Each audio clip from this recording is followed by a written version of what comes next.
aba boss okay mu bantu bamaze gushiramo umutahe mu muziki wiwawe Mm.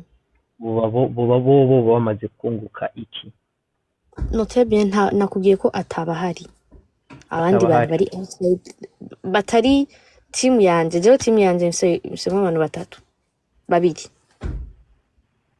ninde nande so jewe inshuti ya bose na n'umukobwa yitwa Yigi so ikirenze aho hantu muri abo bantu batatu nta bandi bantu no okay ibikorwa byose twama tubona uburyo buva muri abo bantu batatu va muri Mogenga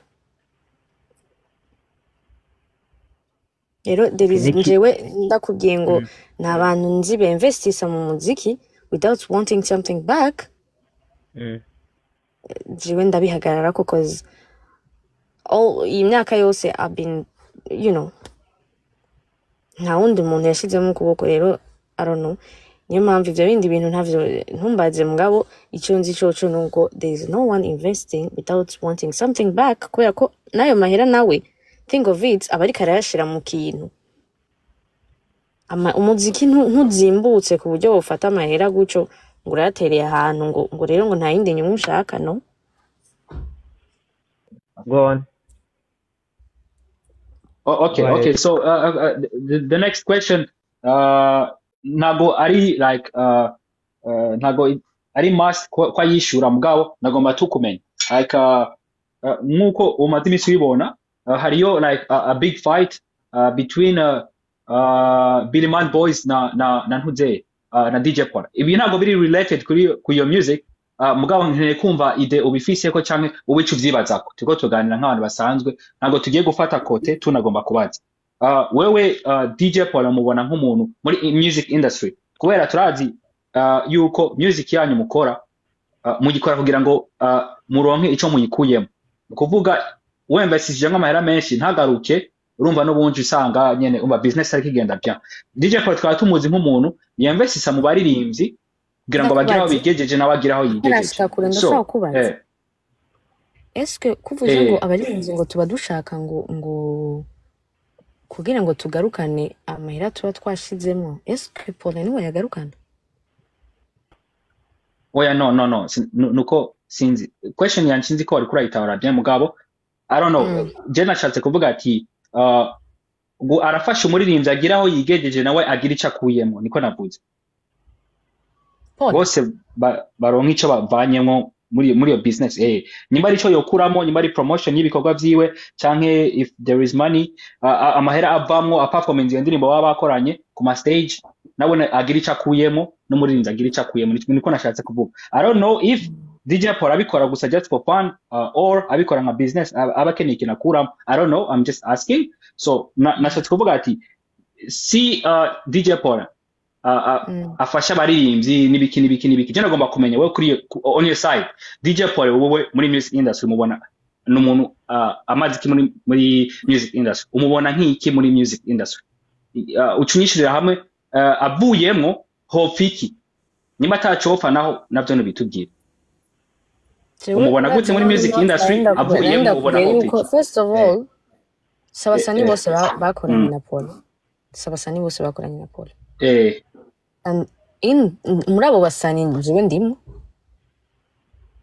nakina kimwe ndakorana na Paul siko rero Paul ndamufata nk'umuntu ase Crystal umudandaza siko arafise event ahora ibaho agatumira abasani like abari muri business he's a businessman rero avuye muri industry mugabo which I don't even understand ngo avuye muri industry ko numudandaza adandaza umuziki n'inzoga so okay. I don't know kuri jewe mba numva umenga ntavyo nzi awuvuyemo atawuvamwo umuziki urabandanya ni kwa kundi nyene so nta nakime gihinduka avuyemo canke agumyemo same shit dade ngira kuri jewe mba numva umenga ko bidogira abasani siko nta jewe mba numva umenga nta kimwe n'umuntu yabategura iyindi event kanaka bihevye event ntizigahagarara mu gihugu tuguma Okay. tuguma twaririmbye twagiye ku ma stage or whatever, you know. Je niba numva umenga abantu turavyitiranya siko kuba Paula Mm. yakoranye business runaka, dufate example na Dramati. Okay. At the end of the time it's him na Dramati. Si Paula na industry yose. Okay. Oya? Okay, karagaciyemwo. Understand. Maze iminsi ndiko ndabona uri muri studio. Ese song yoba ugiye gukurikiza uzoba uri wenyene canke twitege collaboration n'undi mutari yo bakomeye cyane? Uvuze? Maze iminsi mbona uri muri studio. Ese indirimbo woba ugiye gukurikiza uzoba uri wenyene canke uriko witegura gukora n'undi muririmbyi? Swati sinzi wo mu gihugu canke wo hanze y'igihugu. Nibaza yuko nkuko nabivuze jewe ndi mu bantu bakora business, right? Rero ngira nsohore business. Ngo musore business. Hama ku bantu benshi bakunze kubaza ati Monia Frere twagiye turumva impara ati uba muri Kenya. Eske Monia Frere a part of music ni kihe kintu kindi yo bakora coba kimwinziriza nko twumvise yuko udafise abantu bashora umutahe mu muziki wawe ko ari ibyo ukora wewe hamwe na nshuti n'undi mukobwa wavuze sindamwibuka izina, wewe ni kihe kintu kindi cyo ku ruhande coba kikwinziriza amafaranga kugira ubashe kubandanya ukora umuziki wawe neza, ko tubona yuko umuziki wawe ushiramo amafaranga kandi atari make? Ni hehe ukura ubundi buryo? De toute façon, Monia Fleur aba muri YouTube. Monia Fleur aba muri YouTube. Monia Fleur akora umuziki usanzwe, apana usanzwe akora umuziki nyene. Monia Fleur no US mubona kuri kuma social media yiwe. I think that's enough. Mugabo Shugwe ry'Imana Moni Uwase nawe ase ubundi buzima bwiwe. Ubwo nyene dushaka kumenya. Rero ubwo nabwo umunsi numvise ashaka kumubaha, nzomubaha ntiharagera vrama. Okay, muri Kenya ukora ibiki? Muri Kenya yubiye muri Kenya ndabatandukanya abo bantu Monia Fleur na Shugwe ry'Imana Moni Uwase. Nta kibazo. Muri Kenya ko urubyayo ukamara igihe kinini, ubu uri gukora ibiki? Uwo ni abari Shugwe ry'Imana Moni Uwase. Okay, Shugwe ry'Imana Monia Uwase. Shugwe ry'Imana Moni Uwase rero she's not invited here. Okay, Shugwe wavuze Shugwe ry'Imana Monia Uwase abari muri Kenya, ni bon. Okay, dufate rero Monia Frere ni wakunda kuja muri Dubai naho ugiye mu by'akazi, ugiye mu Shugwe ry'Imana Moni Uwase. En fait umuntu arenze ujya mubona kuri YouTube canka aya ma content yose, like utari ubonye hajya abari Shugwe ry'Imana Moni Uwase. Mugayo ufashe indege urapostinga kuri nozenya kuri konti zawe za Monia Frere, ntibigera upostinga kuri Shugwe ry'Imana. Amakontent yose cyabona. Mugabo erega you guys have to mutegeza kubona ivyo naberetse. Ivyo bindi ntaberetse rero nta mwanya wavyo uragera yuko mubibona canka Okay, tugende ku byo watweretse. Rero video wigeze ku postinga kuri Snap yawe uri kumwe n'umuvyeyi w'umuzungu, sinzi ko ari umwarabu. Wewe yoba ari inde kuri wewe? Nakina kimwe na postings.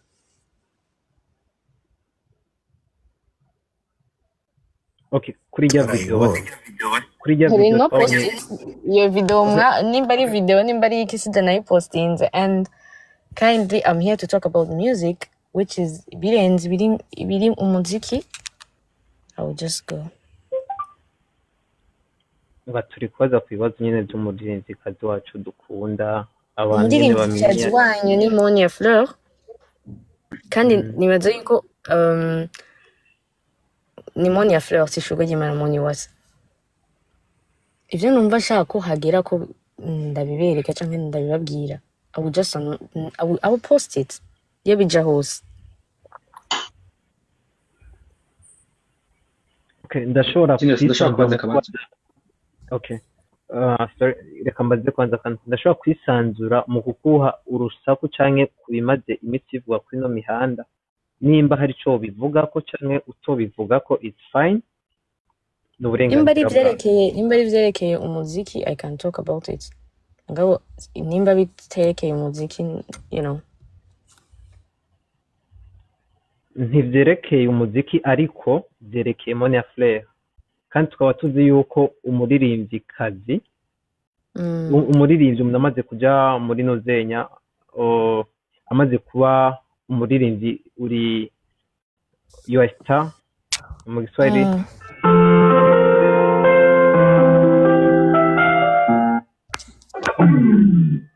Daddy urashobora kubura abaza ndaje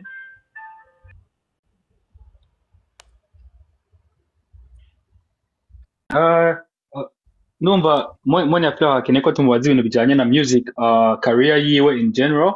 So je nagomba kubaza nahora ndaba ama vlog yiwawe since wavuze yuko bakubajije source of income ahantu kuri amafaranga like akazi kakubeshejeho ka buri munsi watubwiye like most of your money comes from YouTube turabitahura kandi ndatahura yuko iriya channel yindi wari ufise I did not say most of my money comes from YouTube. Okay, that's not what I said. Okay, but at least a certain percentage imwe irava kuri YouTube na atari ntoyi kwa je ego yahari ego Okay, so now iriya account yindi iriya YouTube channel yindi ya yiwawe washirako ama vlog nawe ndibaza tuyiconsideringa nkuko nawe it's kind of like maybe ubikora for fun but it's also kind of a source of income, right? Yeah, it is. Okay, so I'm just asking because uravye abaririmbyi bo mu bindi bihugu like usanga bararirimba ugasanga barafise n'andi ma YouTube channel baza kuvugira ko ibintu batariko bavugira mu mazina yabo y'abaririmbyi ariko bavuga like sort of personal things cyangwa ubuzima bwabo busanzwe ugasanga ari nk'ibintu bimaze iminsi bivugwa akaza kuri channel yiwe yindi akavuga ati maze ibintu sivyo cyangwa bimeze uku nuko nabona yuko iriya channel ari nk'iyo uyikoresha muri ubwo buryo kwerekana uri relax utari Monia Flair uri shugwe ry'Imana disons so ntitukikubona what's wrong uri busy cyane na music byagenze gute kuko byari ibintu bidushimisha kukubona uri kuri stage uri muri image yawe y'umuririmbyikazi no kukubona uri muri chill umeze bya mugabo ubu ntitukikubona what's the problem byagenze gute habaye nta kimwe cabayeho c'est juste yuko sometimes ntaronka umwanya wo gukora vlog no kuzeditinga kugira ndazitangire ku mwanya sometimes ndanazikora mugabo nkacambura umwanya wo kuyeditinga ku mwanya kugira ndayipostinga iyo mwanya nyene nkaza kuyipostinga haraheze igihe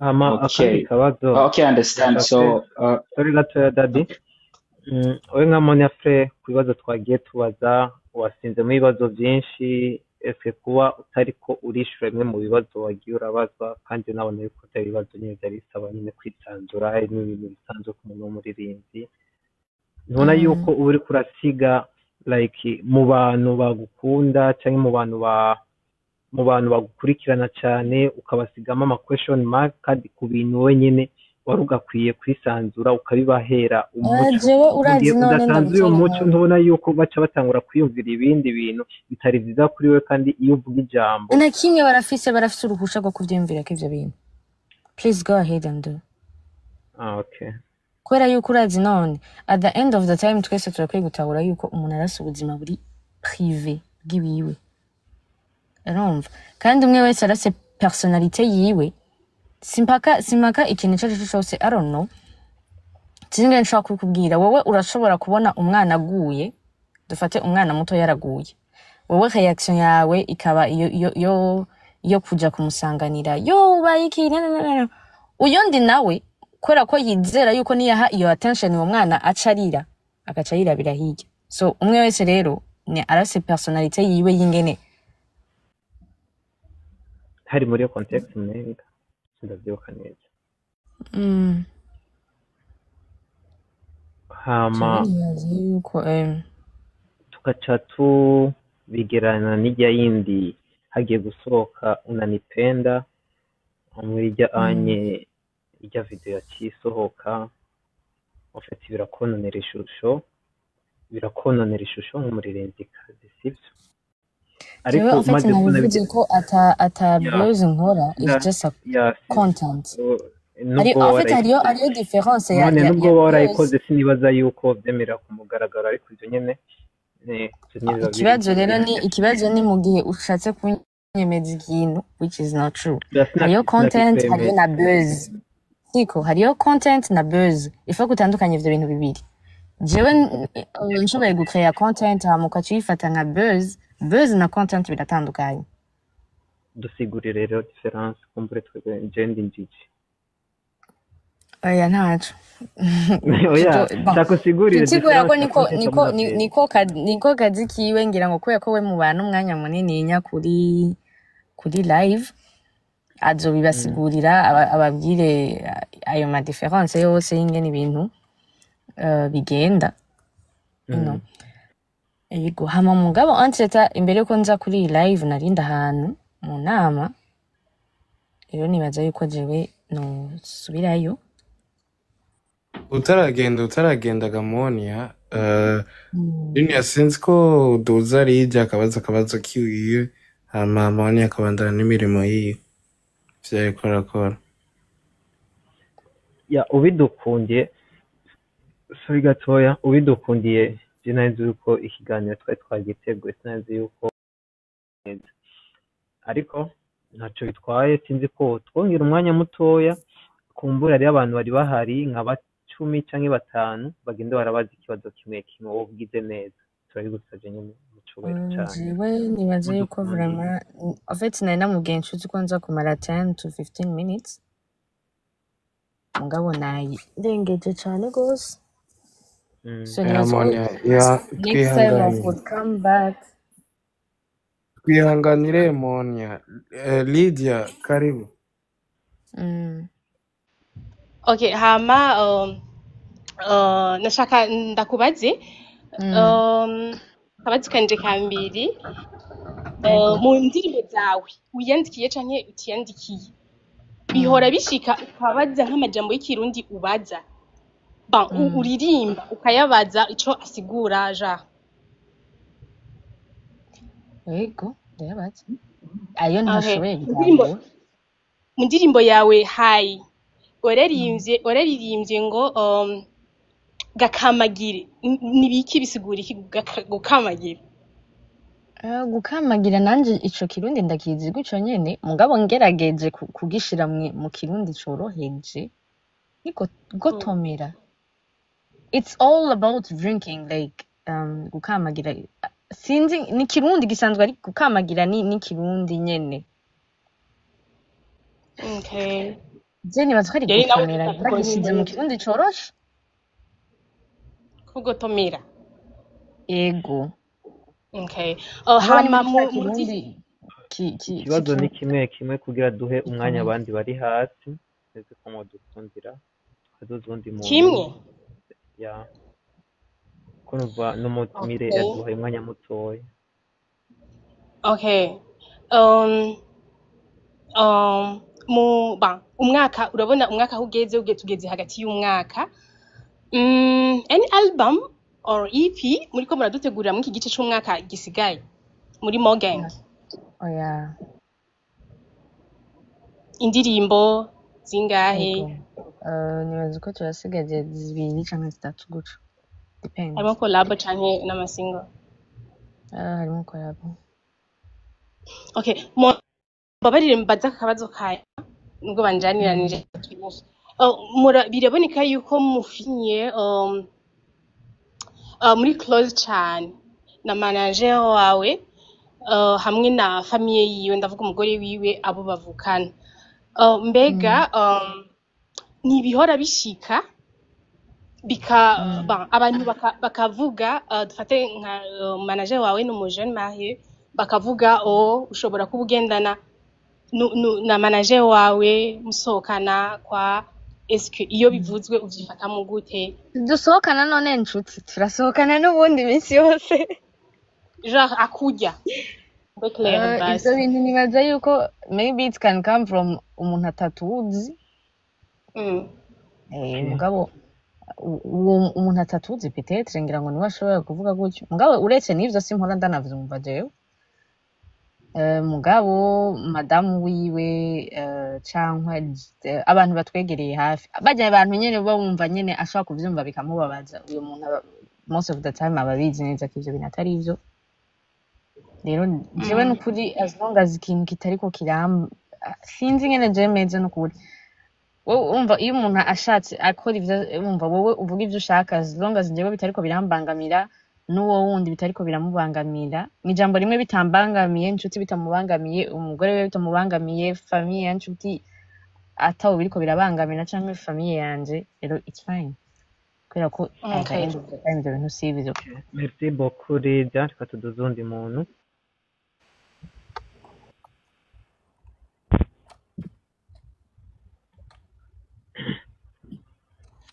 karibu Daforoza